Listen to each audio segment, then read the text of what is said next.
리츠 시장의 질적 성장을 위한 거버넌스 이슈에 대해서 이렇게 말씀을 드릴 예정이고요. 이는 일단 먼저 우리나라의 부동산 반도 투자의 성장 과정과 그 가운데서 리츠가 어떻게 성장했는지에 대해서 먼저 말씀드리도록 하겠습니다.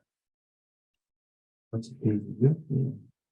우리나라 부동산 반도 투자는 2000년 전에 시작이 되기 시작했고요. 그래서 그 전에는 부동산의 금융권의 투자가 제한되는 시기였습니다. 따라서 부동산 투자는 대부분 부동산 건설, 개발과 관련된 투자는 대부분 건설사가 조달을 해왔었고요. 그러다 보니 건설사에는 자연스럽게 자금 부담이 크게 상승하고 부채 비율이 올라가는 등의 문제점이 발생됐습니다. 그 이후에 이제 IMF라는 경제 위기가 닥쳤는데 그로 인해서 금리 인상과 건설 경기 하락이 왔고 그로 인해서 건설 기업의 자금 위기가 우려되게 되었습니다. 그래서 금리 인상은 사업 비용의 증가가 되고요. 금융 비용도 증가했지만 금리 인상으로 인한 물가 상승으로 사업 비용도 증가하고 건설사는 더 위험이 가중됐고요. 건설 경기 하락으로 개발 현장의 미분양이나 시공 현장이 폐쇄되는 등이 확대되기 시작했습니다. 그래서 금융 제도들이 많이 변경이 되기 시작하는데요. 1차적으로 여신 운용 규정이 은행에서 개정이 됩니다. 그전에는 콘도나 주택, 밀락시설 등 부동산 개발 등을 위해서는 그 은행의 아예 여신 자체가 금지되었었는데 그 여신 금지 업종이 축소가 되면서 은행권을 통해서 부동산에 투자할 수 있는 길이 열리게 되고요. 1998년도에 그 신탁업법이 개정이 되면서 불특정 금전 신탁의 자산 운용 방법으로 부동산 개발 사업자에 대한 대출이 허용이 됩니다. 그러면서 처음으로 은행권을 통한 부동산 투자 신탁 제도가 도입이 됐고요. 98년도에 자산 유동화 제도가 도입이 됐습니다. 그리고 2000년도에는 부동산 금융 발전의 중흥기라고 할 수가 있는데요. 부동산 개발 사업에 따른 금융이 확대되었습니다. 그래서 아까 말씀드렸던 부동산 투자 신탁이나 은행에 따른 여신 규정을 통한 은행 중심의 PF 시장에서 자본시장, 증권사를 중심으로 한 자본시장의 투자 시장으로 급격하게 그 기추가 이동이 되기 시작했습니다.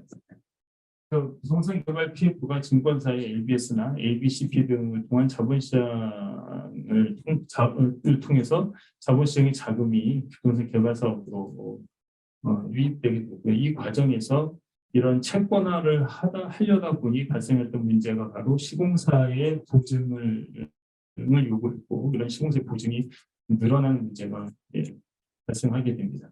이때 때마침 또 국민연금 등 대형 연기금 등이 출현해서 연기금의 부동산세가 확대되는 시기가 도래되었고요. 이런 연기금 부동산 투자 확대는 부동산 투자 시장의 확대가 됐고 다양한 투자 제도가 도입되면서 부동산 간접 투자가 확대되는 순 방향으로 발전하게 되었습니다. 그래서 01년도에는 우리가 가지고 있는 리츠 부동산 투자 해석법이, 그다음에 04년도에 간접 투자 자산운용법이, 그다음에 2009년에는 자본시장법이 좀 실행이 되면서 부동산 투자와 개발에 관련된 부분으로 굉장히 발전하게 되었습니다. 그러면 리츠가 가지고 있는 법적 특성에 대해서 한번 알아보도록 하겠습니다. 리츠의 비율에 대해서는 여러분 잘 아시겠지만 국민의 건전한 부동산 투자를 유인하고 도입 당시에는 외환위기에 기업의 자금을 융통시켜주기 위한 수단으로 도입이 되었습니다. 그래서 일반 국민의 재산 증식 비용으로 상업용 부동산의 소득을 분배하는 기회를 확보할 수 있었고요. 그다음에 외환위기 때 기업 구조조정이 필요한 기업의 유동성 공급 차원에서 도입이 되었습니다. 따라서 최초에는 부부에서 마련했던 리츠법에 대해서는 자기관리 리츠 중심으로 되어 있었으나 법이 시행되기 전에 기업 구조조정 리츠에 관련된 부분이 포함돼서 법이 마련되었고요. 이후에 2004년도에 간투법이 나오면서 그때 같이 위탁관리 리츠 제도가 동시 도입되었습니다. 그다음에 투자자 입장에서는 쉽게 부동산을 투자할 수 있고 현금화도 가능하다라는 장점이 있고요. 부동산 사업자 입장에서 볼 때는 부동산 개발의 주체로서 활용할 수 있고 자금을 모집할 수 있는 투자 기구로서 활용할 수 있는 것입니다. 그래서 부동산 개발 사업의 주체로 활용을 해왔던 것 중에 가장 잘하는 기관이 이제 LH 같은 경우인데요. LH가 리츠를 활용해서 공공임대주택이나 제공해야 될 임대주택 사업을 개발하면서 기업 연계를 회피함으로써 기업의 부채 비율을 많이 완화시킬 수 있는 리츠를 정확하게 활용해 왔다고 사례를 볼 수 있겠습니다. 리츠의 법률적 특성에 대해서 한번 확인해 보면 일단은 목적으로는 부동산 투자 또는 운영을 하고 있고요. 형태는 주식 회사로만 가능합니다.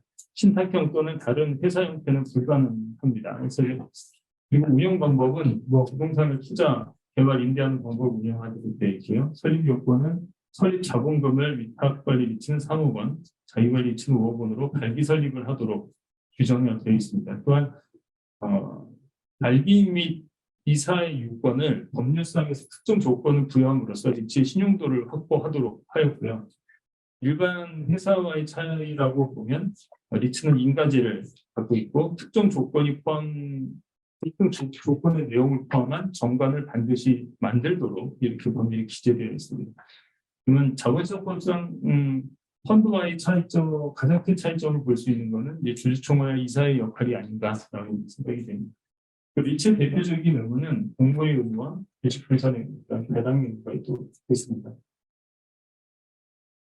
리츠의 주요 의무가 한 10가지가 있는데요. 첫 번째는 이제 영업인가전 신규 발행 금지 규정이 있습니다. 이 얘기는 뭐냐면 리츠가 설립인가가 아닌 영업인가 제도를 도입하다 보니까 영업인가전에 회사를 설립하고 영업인가를 받지 않은 상태에서 제3자로 하여금 자금을 모집할 수 없도록 함으로써 국토부의 리츠에 대한 인가권을 확보하도록 하는 제도입니다. 그다음에 주식 1인당 보유 한도를 제한하고 있고요. 그다음에 공모의 의무를 부여하고 있습니다. 그다음에 리츠는 반드시 이익의 90% 이상을 의무적으로 배당을 하도록 되어 있습니다. 하지만 이제 매각 자산에 대한 이익의 재투자가 불가능하게 되어 있고요. 그다음에 최저 자본금을 납입하도록 되어 있고, 그다음에 동일 날짜에 발행하는 주식은 동일한 조건으로 발행하도록 제한하고 있습니다. 현물 출자도 제한하고 있는데요. 영업인가 후 최저 자본금까지는 무조건 현금으로 출자를 하고 그 이외에만 현물 출자를 하도록 규정되어 있습니다.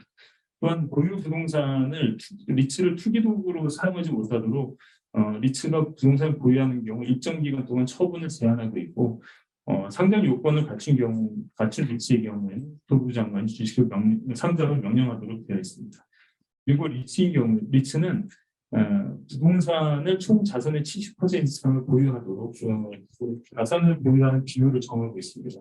이외에 여기서 추가적으로 있는 경우는 정보 공시의 의무가 있습니다. 그래서 리츠의 경우에는 투자 보고서를 작성하고 제출할 의무가 있는데 분기마다 또는 결산기마다 이것을 처리해야 되고요. 투자 관련된 정보의 공시 의무가 있습니다. 그래서 투자 관련된 정보가 있는 경우에는 충분히 투자자에게 알리고 관리해야 되는 의무를 부여하고 있습니다.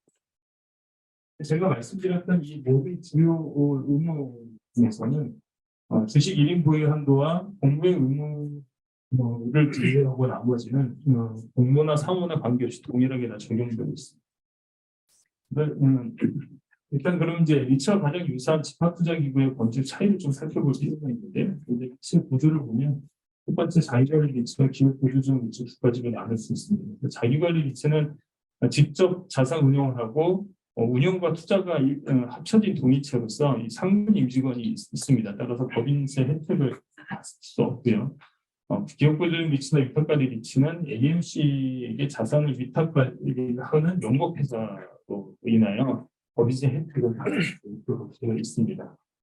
그리고 우리가 여기서 좀 확인해야 될 게 뭐냐면 리츠와 집합투자기구 간의 법률적 차이에 대해서 좀 고민을 해볼 필요가 있을 것 같습니다. 집합투자의 개념을 먼저 좀 살펴보면 집합투자의 정의는 간접투자와의 정의에서의 정의를 개념적으로 구분할 필요에 있어서 집합투자를 이제 정의하고 있는데요. 즉 뭐냐면 직접 투자가 아닌 모든 것을 다 간접투자고 이런 간접투자가 전부 다 이런 펀드의 개념이야라는 것을 좀 구분하기 위해서 집합투자라는 정의를 만들었다라고 주장하고 있습니다. 따라서 이 집합 투자의 본질적 개념은 다수의 투자자의 자금을 풀링한다 해서 투자한 도구다라는 것으로 우리가 이해할 수 있을 것 같습니다. 그래서 이런 집합 투자의 특징이 가장 잘 나와 있는 조항이 뭐냐면 자본시장법 제6조 5항입니다. 거기서 보면 집합 투자란 뭐 이러이러하다라고 이제 정의가 되어 있는데 이거를 이제 요약을 해보면 2인 이상이 투자자로 있어야 되고 일상적인 운용 지시를 받지 아니해야 되고 그 투자자로부터 일상적인 운용 지시를 받지 아니해야 되고 그다음에 재산적 가치가 있는 투자 대상을 취득 처분의 방법 운용하고 투자자에게 배분한다라고 되어 있습니다. 그래서 이 부분을 보면 리츠하고 상당히 일치한 부분이 있지만 리츠하고 법률적 성격이 다른 부분이 크게 두 가지가 있는데 바로 뭐냐면 투자자와 운용 책임에 관한 부분입니다. 앞에서 말씀드린 집합투자기구의 가장 큰 성격인 네 가지 중에 두 가지인 투자 대상과 운용 방법이 서로 동일한 반면에 투자자 수와 운용 책임에 대해서는 차이가 있는데 일시 경우에는 통상 펀드는 2인 이상의 투자자인 경우는 다 됩니다. 물론 단독 사모는 예외가 있지만요. 하지만 리츠인 경우에는 투자자의 수적 제한은 없지만 발행하는 주식의 30% 이상을 공모를 하는 공모가 있고 1인당 주식을 보유할 수 있는 최대한의 보유 비율이 50%로 정해져 있습니다. 즉 펀드는 99대 1로도 가능하지만 리츠인 경우에는 1인당 50을 넘지 못하도록 하는 제한이 있고요. 가장 핵심적인 내용은 또 운영의 책임입니다. 즉 AMC는 일반적인 운용을 하고 투자자는 그 투자에 대한 의사결정을 이사회나 주주총회를 통해서 결정하는 반면에 부동산 펀드는 집합투자의 경우에는 운용사가 운영의 책임을 모두 지고 있습니다. 그리고 투자자는 간접적이고 사후적 통제만 할 수 있는데요. 뭐 예를 들자면 임원의 손해배상을 청구한다거나 아니면 펀드를 해지한다거나 하는 방식의 간접적이고 사후적인 통제를 하는 반면에 리츠인 경우에는 이사회에서 AMC가 추진하려고 하는 투자안을 부결을 한다거나 내지는 주총에서 부결을 하는 방식을 통해서 직접적으로 통제를 하고 있습니다. 이 점에 대해서는 리츠가 집합투자의 성격을 가지느냐에 대해서 가장 큰 차이라고 저는 보여집니다. 그러면 이제 자본시장법상에서 바라보는 리츠와 부동산 투자사법에서 바라보는 부동산 펀드가 어떻게 규정이 되어 있느냐를 한번 살펴볼 필요가 있는데 자본시장법상에서의 리츠를 보면 자본시장법 아까 6조 5항에 리츠는 집합투자라는 범주를 포함하고 있습니다. 그리고 사모나 그런데 이제 어떤 방식으로 표현이 되어 있냐면 공모 예외라고 하는 이제 사모 리츠나는 집합투자기구를 적용하지 않고 공모 리츠만 이 자본시장법을 적용한다라는 것으로 규정이 되어 있는데 1차적으로 법률상에 아까 앞에 있었던 6조 제5항에 있었던 내용을 살펴보면 아까 방금 전에 설명드렸던 것처럼 리츠가 집합투자의 개념에 속할 것이냐는 부분이 굉장히 확정적으로 되어 있지 않은 상태에서 시행령에 포함되는 집합투자에 포함되는 법률로 부동산 투자해석법정에 리츠를 포함시킴으로써 법률적 정의와 시행령 규정이 약간 일치하지 않는 이런 문제가 발생하고 있습니다.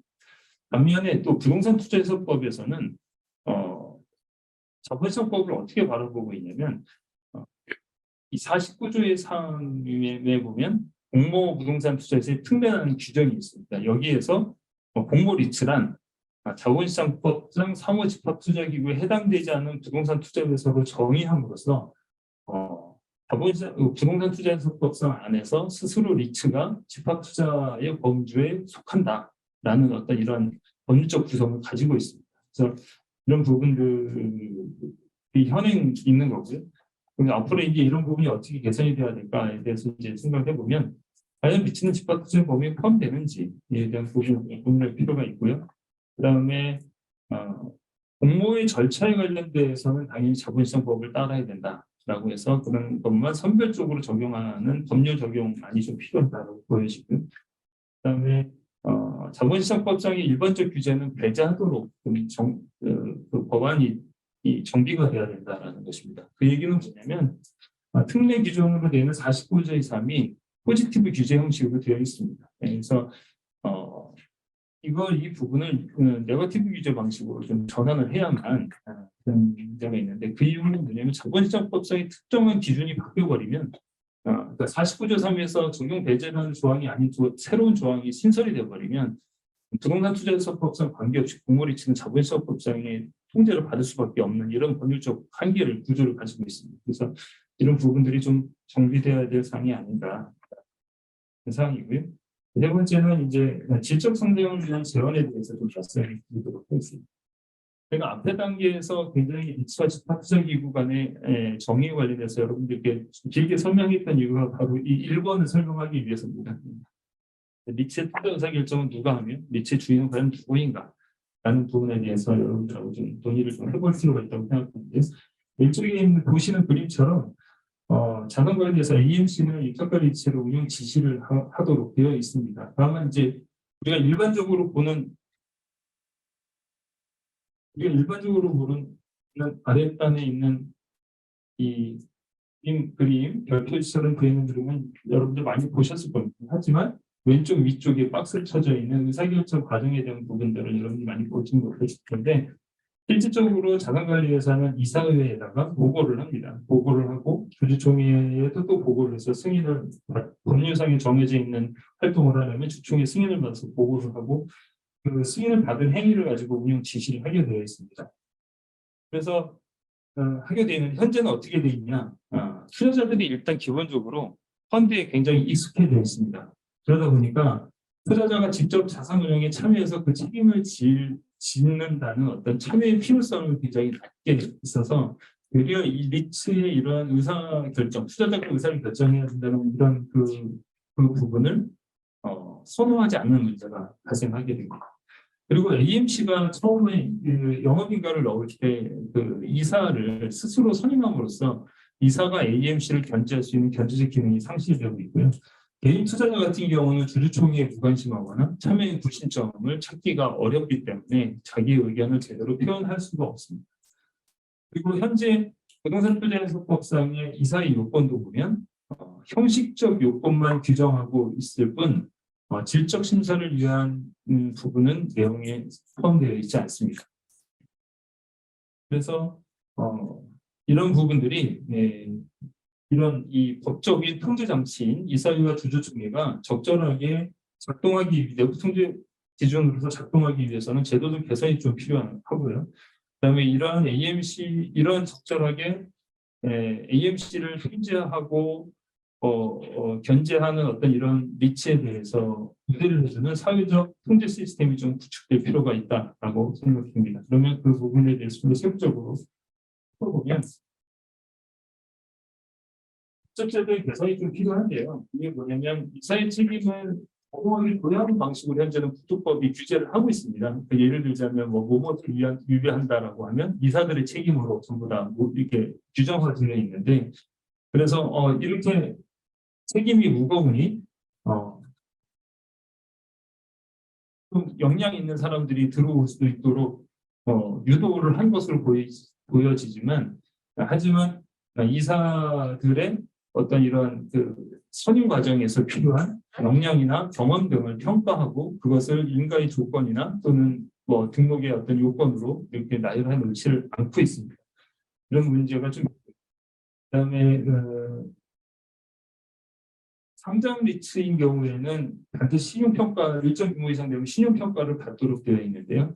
이 신용평가하는 요소에 입사회 구성이나 운영 등의 내부 통제 기능 등을 평가하도록 개선할 필요가 있습니다. 그리고 리츠 행위에 대한 법률적 책임을 좀 명확하게 할 필요가 있는데요. 뭐냐면 공시나 일반적인 자산 운영에 관련된 책임은 AMC와 AMC 임직원이 책임지도록 하고, 그다음에 투자에 대한 투자 실적이나 관련된 책임은 이사회에서 지도록 하는 등 이 부분들이 상당히 지금 부동산 투자에서법상에 약간 그레이 존에 이게 속하여져 있습니다. 그래서 이 부분을 좀 명확하게 구분할 필요가 있을 것 같고요. 그다음에 리츠의 투자자 및 리츠 관계자의 거버넌스 방안으로 보면, 기관 투자자인 경우에는 일정 지분 이상을 보유할 경우에는 이사 선임권을 요구해서 투자자의 의견이 AMC로 전달이 되도록 이렇게 하는 것이 좋아 보이죠. 이런 것이 필요해 보입니다. 그리고 또한 개인 투자자 같은 경우는 전자주총 등을 활성화하고 참여 활성을 활성화하고 의결권 대리 행사 제도 같은 것들을 좀 도입하는 방안도 고려해 볼 수 있지 않을까 생각하고요. 증권사나 신용평가사는 신용평가 요소나 증권사의 레포트 등에서 이런 부분들도 평가 요소를 좀 활용하는 것이 좋겠다. 그다음에 소비 대출 투자자도 이사의 역할과 기능에 대해서도 심사 기능으로 좀 평가하면 이런 기능들이 제대로 작동하지 않을까라고 하는 생각이 있습니다. 네, 두 번째는 공모 의무의 해석에 관련된 문제입니다. 그래서 지금 현행 공모 의무 현행 규정을 살펴보면 리츠는 설립을 하고 인가 신청을 해서 영업인가를 받고 6개월 내에 취득자모금을 납입하도록 되어 있습니다. 그리고 공모는 2년 동안 이행하도록 되어 있는데 이 부분을 법률적인 부분을 그대로 이제 표시를 해보면 네모나게 이렇게 좀 박스로 쳐져 있는 거 안에가 지금 법률 그대로 문구거든요. 용사투자회사는 영업인가를 국가 등록을 한 날로부터 2년 이내에 발행하는 주식 총수의 100분의 30 이상을 일반의 초행이 제공해야 된다라고 되어 있습니다. 이걸 해석하는 게 굉장히 다양하게 해석이 된다는 게 문제고요. 그래서 어떤 해석이 있냐면 자산을 취득 시 공모를 이행해야 한다. 즉 뭐냐면 공모로 자금을 모집할 때 필요한 2년이라는 이 시간이 공모로 자금을 모집할 때 필요한 시간으로 해석을 해서 자산의 취득과 동시에 이 공모 의무를 이행해야 된다라는 해석이 있고요. 그다음에 두 번째 해석은 자산의 취득 시점과는 관계없다. 영업인가를 받고 이 3호로 자산을 취득하고 이후에도 2년 안에 자기가 보유하고 있는 주식만 공모로 다시 전환하면 된다라고 하는 해석 두 가지가 있을 수 있겠습니다. 그래서 지금 그 전까지 그러니까 한 2, 3년 전까지는 일환으로 대부분 해왔고요. 일환으로 대부분 해왔는데 모자리츠 관계가 허용이 되면서부터 국토부에서는 지금 이안을 채택하고 있습니다. 그래서 영업인가를 받고 사무로 클로징을 해놓은 상태에서 여기서 사무라고 하면 공모 의무 예외를 자를 포함한 일반 은행이나 또는 외국인 투자를 다 포함됩니다. 어쨌든 해서 자산을 취득을 하고 취득한 자산을 2년 이내에 30%를 공모를 하는 공모 계획만 제출하면 되는 것으로 지금 현재 국토부에서 안을 가지고 있습니다. 이런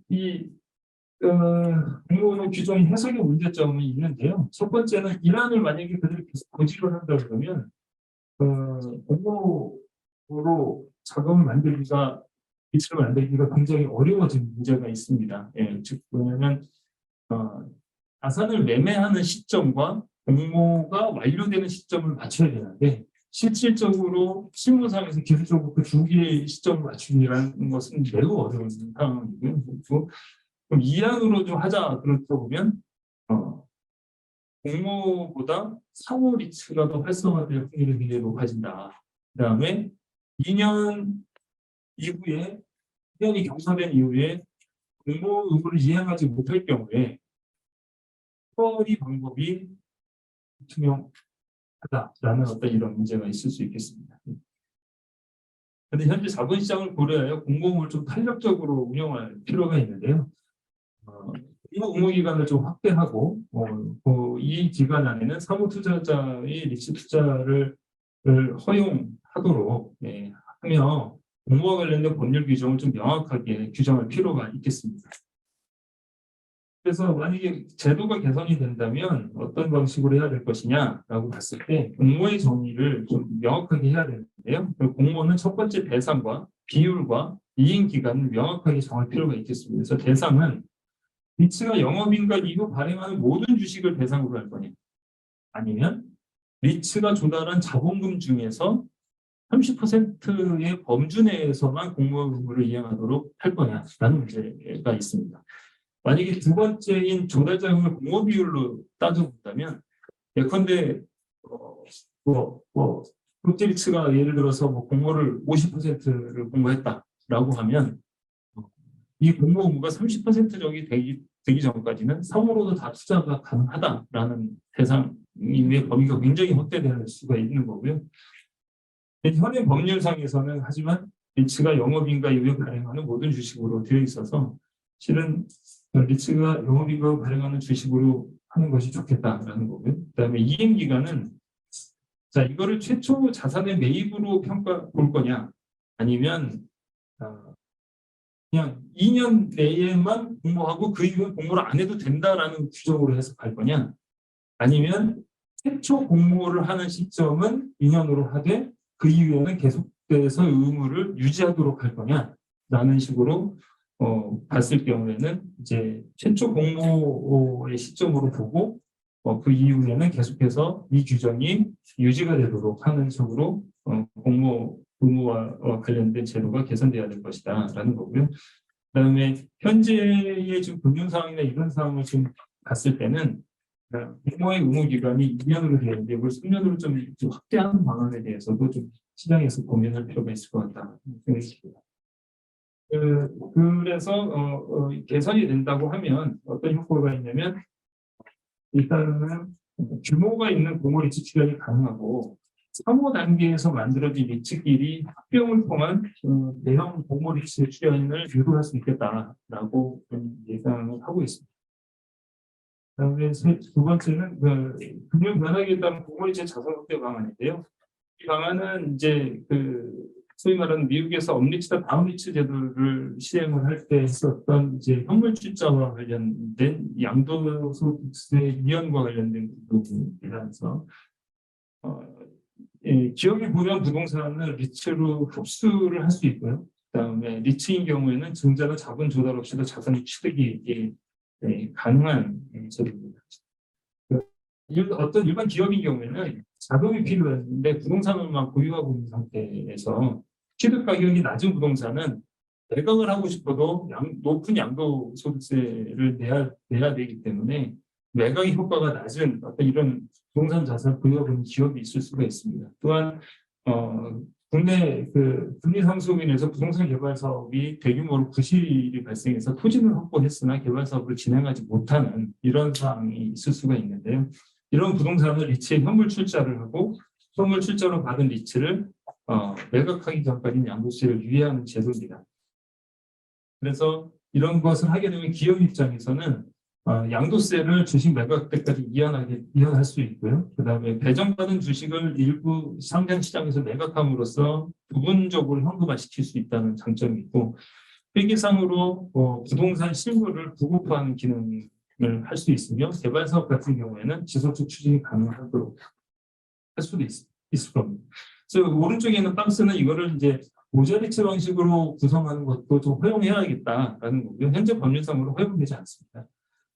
그러면 이런 기업이 현물 출자를 할 수 있는 제도가 우리나라에 크게 두 가지가 있는데요. 하나는 조특법에 있고 하나는 법인세법에 있습니다. 조특법 97조의 8에 대해서는 공모리츠 현물 출자하는 경우에 양도 차익에 대한 과세 이행 규정이고요. 법인세법 47조 2에는 내국법인이 현물 출자를 했을 때 양도 차익에 대한 과세 이행 규정입니다. 근데 두 개의 제도가 운영하는 운영 기준이 굉장히 다릅니다. 일단은 조특법에 의한 것은요. 공모리츠인 경우에는 영업인가일로부터 1년 이내에 공모리츠로 제한이 되어 있습니다. 따라서 진행 과정이 리츠의 영업인가를 받고 그다음에 공모를 이행하고 그다음에 기업이 현물 출자를 해야 되는 이런 순서로 진행이 되는데 이것을 1년 안에 해야 됩니다. 공모 의무도 1년 안에 할 수가 없어서 이걸 2년으로 연장해 놓은 상태인데 이걸 1년 안에 다 해야 된다고 하니 이게 불가능한 상황인 거죠. 실행이 되게 어려운 상황이고 이미 기존에 상정되어 있는 리츠인 경우에는 이 제도를 사용할 수가 없어요. 영업인가부터 1년 이내로 딱 못을 받아놨기 때문에 사용할 수 없는 거죠. 그다음에 일반 기업에 적용되는 법인세 47조 롯데리츠 같은 경우는 이 조항을 이용을 했는데요. 이것은 현물 출자로 받은 리츠의 주식을 미니멈 50% 이상 보유를 해야 합니다. 그러면 그 얘기는 뭐냐면 해당 리츠 주식이 현물 출자한 사람이 내가 그 리츠 주식 50%를 가지고 있어야 되는 거죠. 예를 들자면 캔더스퀘어 리츠 같은 경우에 누가 현물 출자를 하려고 그러면 캔더스퀘어 리츠 주식 50% 가져야 돼요. 47.2를 적용하려면. 그러니까 롯데처럼 어떤 이런 스폰서 리츠가 돼서 내가 기업이 내가 가지고 있을래? 라고 하는 것이 아니면 이런 구조를 구성하기가 매우 어려운 구조인 거죠. 이 두 개 제도를 전부 다 우리 리츠에 적합하게 적용시키기란 매우 어려운 상황입니다. 이런 제도의 문제점에 대해서는 제가 좀 말씀을 드렸는데 그 97조의 노트법 97조 8에 나와 있는 규정이 2021년 말로 일몰이 돼서 중단이 됩니다. 그래서 일몰 연장이 지금 현재 안 되는 것으로 지금 세법 개정안에 올라가 있고요. 이런 부분들이 좀 연장이 좀 필요해 보이고요. 그 다음에 만약에 법을 바꾼다 한다 하게 되면 실무에서 적용이 가능하도록 영업인가일로부터 1년 이내라는 기한을 삭제할 필요가 있고요. 아까 앞서서 말씀드렸던 그림처럼 대상을 공모리츠에서 공모리츠의 자회사까지로 좀 확대하는 방향으로 개정이 된다면 현재와 같은 상황에서 리츠의 대형화를 활용할 수 있는 방안으로 활용이 가능하지 않을까라는 생각이 듭니다. 다음은 이제 리츠 등록제에 대해서 여러분들하고 좀 해보겠습니다. 등록제는 제도의 안정적 운영을 위해 일정한 형식과 투자 내용을 갖추었는지 확인하도록 하는 인가제에서 투자자 보호가 필요 없는 기관 투자자에 대해서 공모로 간주될 수 있는 기관 투자자에 대해서는 등록제를 할 수 있도록 2016년도에 신설이 되었습니다. 하지만 이제 사후 신고를 하는 사모펀드와 리츠의 등록제도는 굉장히 좀 다른 방향으로 운영이 되고 있는데요. 현재 등록제도의 가장 큰 문제점은 뭐냐면 등록이라고 하는 것은 법에서 정한 형식을 갖추면 허용해야 됨에도 불구하고 질적 심사를 하는 규정을 포함시킴으로써 실질적으로 등록제로 운영되는 데 있어서 상당한 권력도가 작동이 되었습니다. 그 부분이 어떤 부분이냐면 인가제의 일부를 준용하도록 되어 있는데 국토부가 등록 시에는 조건을 부여할 수 있다는 것과 그다음에 감정평가 보고서를 반드시 제출해야 된다는 것과 그다음에 부동산원의 사업계획의 타당성 및 적정성을 검토되어 있는데 이 중에서 이 세 번째인 사업계획의 타당성 및 적정성을 등록에도 검토하도록 함으로써 이 등록제가 질적심사까지 확대되는 이런 조항을 가지고 있는 문제가 가지고 있었습니다.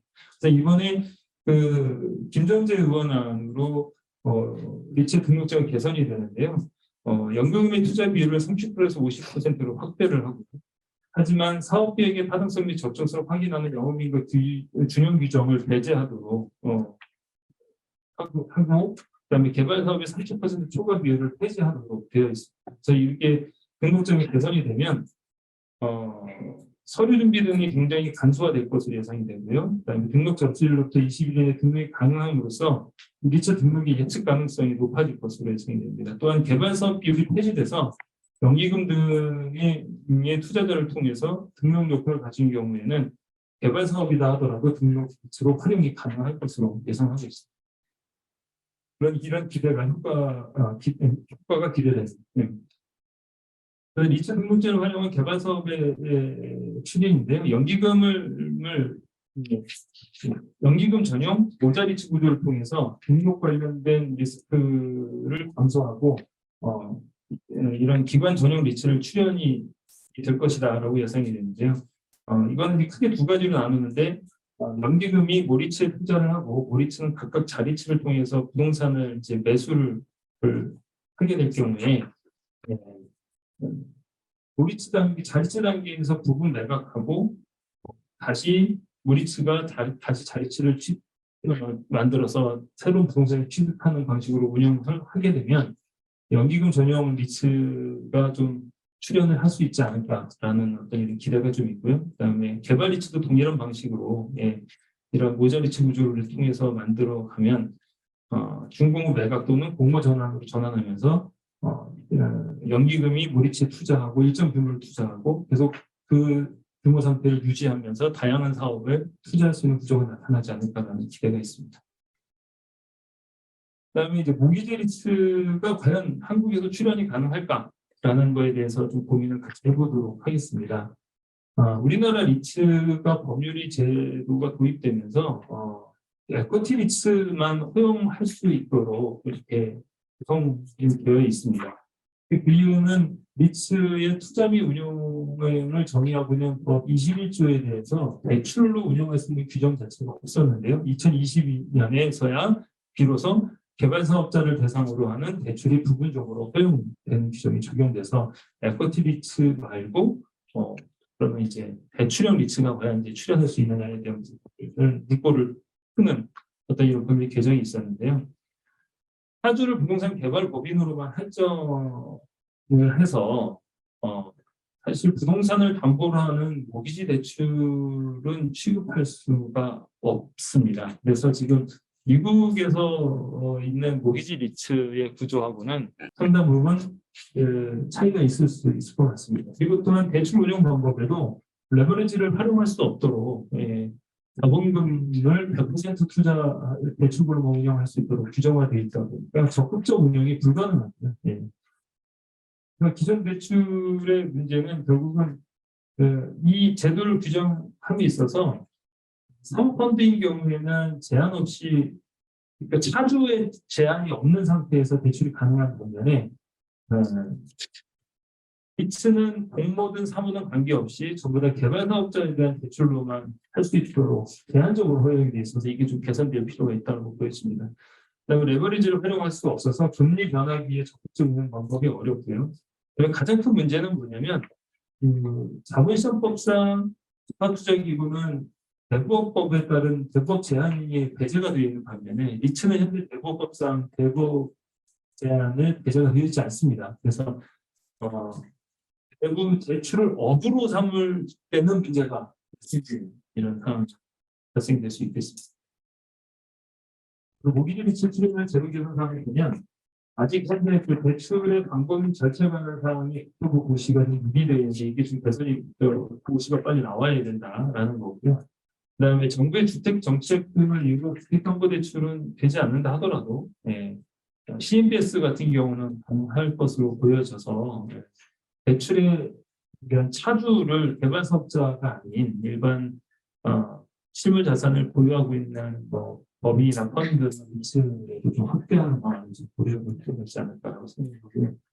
가중 차주를 대상으로 한 대부업법 개정이 좀 필요하다. 이게 이렇게 제도가 개선이 되면 지금 현재 있는 에쿼티 리츠, 그러니까 금리가 이제 하락 상승기가 되다 보니까 에쿼티 리츠인 리츠들은 대부분 주가가 하락되거나 또는 수익 손실을 보는 데 있어서 만약에 모기지 리츠가 우리나라에도 존재했다면 이런 금리 상승기에 이런 해지를 위한 수단으로서 활용이 가능하지 않았을까라는 생각을 하게 됩니다. 다양한 투자 자산을 갖춘 리츠 출연이 좀 기대가 된다라고 이해가 되겠습니다. 또한 이건 좀 약간 아이디어는 문제긴 한데 레버리지를 좀 완화하기 위해서 모자리츠 형태를 구하면 다리츠는 100% 자본으로만 할 수 있지만 모리츠에서 레버리지를 일으킬 수 있는 이런 구조도 생각해 볼 수 있지 않을까라고 생각하는데 이 부분들은 금융이나 또는 국토의 관계당국하고 또 협의 과정에서 협의가 좀 필요하지 않을까라는 생각이 있습니다. 다음에 인프라 리츠의 출연이 정말 가능했다라는 얘기입니다. 그러니까 인프라 리츠 출연의 권립도 이런 제가 이제 기대를 해놨는데요. 그게 뭐냐면 자본시장법상에 보면 집합투자기구는 부동산 펀드, 그 이외의 자산 특별자산 펀드로 분류를 하고 있습니다. 따라서 인프라도 특별자산 분류로 분류가 되고 있고 리츠를 부동산 펀드로 이해하고 있는 금융시장에 따라서 리츠도 리츠 투자 대상에 인프라는 제외되는 것이 아니냐라는 어떤 이런 일반적 시각이 존재하고 있습니다. 그래서 이번에 그 김정태 의원 안에도 보면 부동산 안에 이제 인프라를 좀 포함하는 것으로 개정안이 올라가 있는데요. 그 올라간 개정안에 대해서 수용자 회사의 조사 기기로 이제 관계당 리츠에 대해서는 이제 리츠를 일정 비율 정도로만 투자해라라고 하는 어떤 의견을 내고 있는 상태고요. 다음에 현재 그러다 보니 현재 리츠 AMC는 인프라 투자와 관련된 전문 운영 인력이 부재한 상황입니다. 하지만 이제 인프라와 관련된 부분은 이제 최근에 우리나라 인프라를 민자 자금을 유치하기 시작한 지 벌써 굉장히 오랜 시간이 지났기 때문에 이제는 개발하는 것이 아니라 운용하는 자산의 민간 사업자 운용기간이 종료가 되는 인프라 자산들이 이제 굉장히 많이 돌아오기 시작합니다. 그래서 이 부분을 다시 사업자를 지정해서 이제 해야 되는데 이런 거 관련해서 지금 자금 수요 등이 굉장히 증가할 것으로 예상이 되어 있고요. 그래서 최근에 뭐 신문 기사에서는 이런 시장에 대비하기 위해서 리츠를 투자할 수 있도록 해주겠다라고 하는 어떤 이런 기사가 난 것도 본 적이 있는데 실질적으로 가능할까라는 문제는 좀 고민해 볼 필요가 있을 것 같습니다. 가장 첫 번째로 고민할 게 뭐냐면 부동산 투자사업법에서 부동산 의미를 좀 찾아볼 필요가 있는데요. 과연 그러면 부동산 투자사업법에서 부동산은 인프라를 포함하고 있지 않느냐라는 어떤 이런 부분에 대해서 우리가 생각해 볼 필요가 있습니다. 그런데 아쉽게도 우리가 그 부동산 투자사업법에는 부동산의 정의가 명확하게 나열되어 있지 않습니다. 않지만 그거 관련된 부동산 개발업과 관련된 특특법상의 규정을 살펴보면 밑에 보이시는 캡처럼 되어 있습니다. 그래서 토지를 택지 공정용지로 개발하는 것, 공유수면을 매립해 토지로 조성하는 사업, 건축물과 인공구조물을 신축, 재축, 증축, 개축하는 사업, 이렇게 해서 나눠져 있는데 이걸 좀 구분해 보면 왼쪽에 있는 토지나 공유수면, 건축물, 인공구조물은 부동산으로 보여지는 거고요. 오른쪽에 용지로 개발, 매립, 신축, 재축, 건축, 증축 이거는 개발 사업의 행위로 우리가 구분을 한다면 인공구조물은 부동산에 포함이 된다라는 거고요. 따라서 이런 인공구조물은 대부분 인프라 시설에 해당이 되기 때문에 인프라도 부동산에 해당이 되는 것으로 해석하는 것이 옳지 않은가라는 어떤 이런 생각이 있습니다. 마지막으로 변경인가와 등록제도의 개선에 대해서 말씀이 나눠보려고 하는데요. 변경인가와 등록제가 이제 적용이 되면서 변경인가를 적용하는 범위가 영업인가 및 등록의 모든 요건으로 범위가 굉장히 넓게 규정이 되어 있습니다. 그래서 이제 그 영업인가와 변경인가를 받지 않을 예외 조항도 포지티브 규제를 통해서 규제를 하고 있습니다. 그래서 예를 들어 정관이 뭐 한 50개 조항이 있는데 이 중에서 몇 점 하고 있는 한 8개에서 9개 되는 조항만 변경하는 경우에는 변경인가 예외의 조항이다라고 되어 있고 그 나머지에 있는 변경인가 정관 변경 사항은 전부 다 변경인가 사항으로 이렇게 해석이 되게 되어 있습니다. 그래서 이것도 규정도 차라리 정관상에 반드시 그 변경인가를 받아야 되는 사항만 나열하고 그 위에 나머지 것들은 이제 변경인가 없이도 정관 변경을 할 수 있도록 하는 규정으로 좀 내용을 변경해야 되지 않을까 싶고요. 그다음에 이 기존 자산의 매각이나 또는 추가 자산의 편입에 대해서 변경인가를 받아야 되느냐 안 받아야 되느냐에 대한 부분도 좀 명확하게 좀 기술을 할 필요가 있어 보입니다. 네. 그리고 이런 등록제가 지금 이제 완전히 좀 완화가 되는 질적 심사를 안 하고 완화제도로 변경이 바뀌는데요. 변경 등록과 관련된 부분도 이와 맞추어서 필요시 보고를 전환할 수 있도록 좀 규제를 좀 완화를 해야 될 필요가 있어 보입니다. 현행 변경인가 제도의 운영 현황을 좀 세부적으로 좀 살펴보면 운영 규정 자체가 다물과 영속형 리츠를 상정하지 않은 상태에서 법률적으로 구성하다 보니까 변경인가의 사유가 면제되고 대우 협상의 규정이 되어 있습니다. 현행 변경인가 사항을 보면 정관 변경, 그다음에 영업의 전부 양수도 리츠 합병, 그다음에 영업인가 또는 등록사항의 변경 이런 식으로 되어 있는데요. 이 상황에서 이 변경인가를 진행하려다 보니까 뭐 특정한 정도의 어떤 정관 변경하는 경우에는 변경인가를 실시해야 되는데 이 변경인가를 실시하는 그 시간이 영업인가와 매우 유사한 정도의 시간이 걸립니다. 그래서 신규 자산 취득 시 기밀성이 있는 의사결정이 그런 걸림돌이 되고 적극 운용이 굉장히 어려움으로 작동하고 있는 게 좀 문제고요. 그다음에 또 하나의 문제는 자산 매각에 대한 얘기입니다. 그래서 현재 지금 그 변경이가 사항이었다가 보고 사항으로 변환된 게 뭐가 있냐면 리츠의 해산입니다. 근데 리츠의 해산과 관련해서 그러니까 리츠가 자산을 매각하고 해산하는 경우는 예전에는 변경인가 사항이었는데 이것이 보고사항으로 바뀌었습니다. 보고사항으로 바뀌었는데 그렇다면 예를 들어서 실물 자산이 10개인 리츠가 1개의 리츠 자산만 매각했다라고 할 경우에 이거는 그러면 보고사항인지 변경인가 사항인지 이런 부분들이 명확하게 기술되어 있지 않다는 게 좀 문제고요. 그래서 지금까지는 일반적인 해석은 해산이 되는 그 자산 매각이 해산과 같이 연결되는 경우에는 그다음에 자산을 10% 이상 자산 변동이라는 매각을 하는 행위는 인가사항 이렇게 되어 있습니다. 그래서 이게 좀 이제 인가와 보고가 어떤 이런 자산 매각의 행위에 따라서 이 결정되어야 되는데 그게 아니고 이런 해산의 행위냐 아니냐에 따라서 이게 결정되는 이런 좀 문제가 있습니다. 그래서 이게 좀 개선될 여지가 좀 필요합니다.